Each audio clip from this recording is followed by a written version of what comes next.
प्राचीन काल में महर्षि च्यवन ऋषि का आश्रम वर्तमान मध्य प्रदेश के विदिशा जिले में बेतवा किनारे था और ऐसी किंवदंती है कि सीता हरण के पश्चात राम लक्ष्मण चौतरफा सीता को खोजते हुए यहाँ से गुजरे थे तो च्यवन ऋषि के आश्रम में पहुंचे थे। बेतवा के कुंड में स्नान के बाद वापसी में वे यहाँ के भक्तों की भावनाओं को देखते हुए अपने चरण चिन्ह छोड़ गए थे। भगवान राम के इन्हीं चरण चिन्हों के कारण बेतवा का वह घाट चरण तीर्थ के रूप में विख्यात हुआ। ऐसा माना जाता है कि बाद में इसी बेतवा पर 1775 में मराठा सेनापति खांडेराव अप्पाजी द्वारा महाराष्ट्रियन शैली का शिव मंदिर बनवाया गया और भगवान राम के चरणों को वहीं स्थापित कर दिया गया। चरण तीर्थ मंदिर के पुजारी पंडित संजय पुरोहित बताते हैं कि भगवान राम के चरण बेतवा में समा गए थे। बड़ी मुश्किलों से उन्हें पुनः निकालकर स्थापित कराया गया। इन्हीं चरणों के कारण इस स्थान को चरण तीर्थ कहा जाता है। सूर्य की किरणों से आज होगी रामलला की अनूठी जन्म आरती। इस विदिशा जिले के प्राचीन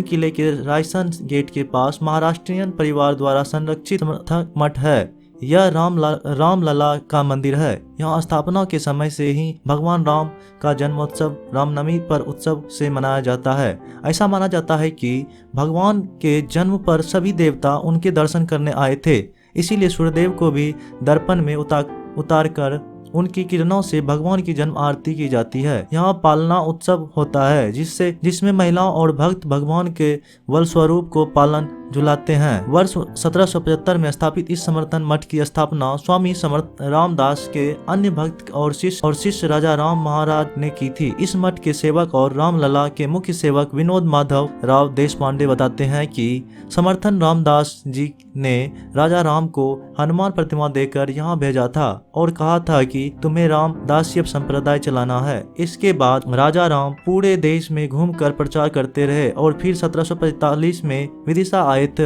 यहाँ उन्होंने ये मठ उनके सभी भक्त ने दान में देकर उसमें रामलला की प्रतिमा स्थापित कराई। यही समर्थन रामदास जी द्वारा दी गई। हनुमान जी की प्रतिमा भी मौजूद है। रामदास जी की चरण पादुकाएं और उनके शिष्य कल्याण स्वामी द्वारा लिखित दासबोध ग्रंथ मठ में अब भी सुरक्षित है। राम सनातन संस्कृति के प्रमाण है। मर्यादाओं और हर रिश्तों को निभाने के साथ ही मानव रूप में उन्होंने हर क्षेत्र में ऐसे आदर्श स्थापित किए हैं जो अन्यथा दुर्लभ हैं। धीर गंभीर और करुणा निधान के रूप में उनकी पूजा त्रेता युग से कलयुग तक निरंतर होती आ रही है।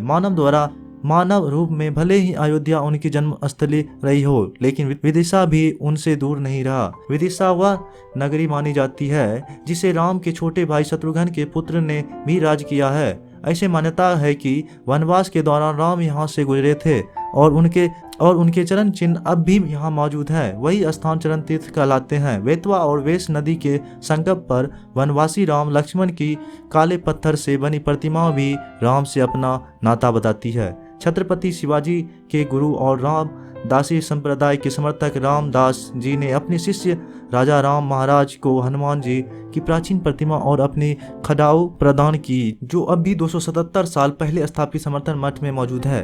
यह दुनिया का ऐसा अनूठा मंदिर है